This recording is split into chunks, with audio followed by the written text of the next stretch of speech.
Hi, it's Kristen Wallace, and in this video, I'm going to talk about how to post updates on your Schoology page so that you can follow the guidelines for our distance learning in using Schoology. In order to post updates, I'm going to first go into my course. Now, most of your classes are set up to start on the materials landing page.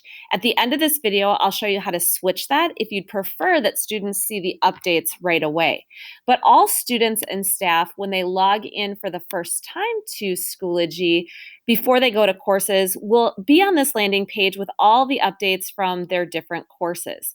So for students, parents, and paras, this will be a good starting point for the day to see what each teacher has posted in their updates.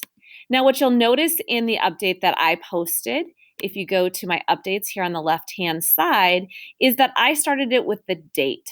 I think that's best practice to help you and students stay organized as you are posting your updates.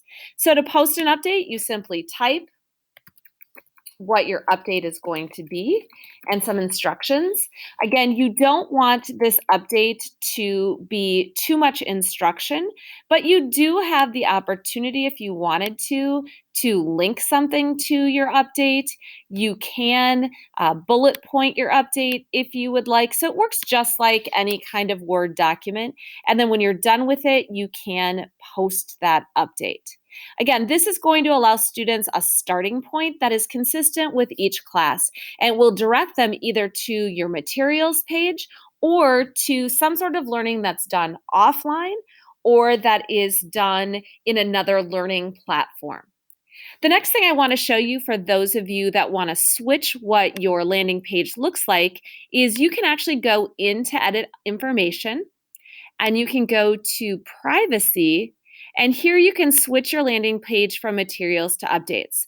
I'm not recommending that you necessarily do this. Most of your students are used to it being materials, and I would keep it that way. But if you did want to make that change, you could. If you want to review this video or other videos at a later date, you can find my video linked in the distance e-learning plan under the instructional delivery. I'll also be holding a Zoom conference tomorrow at 10 for people who need more support. Thanks so much.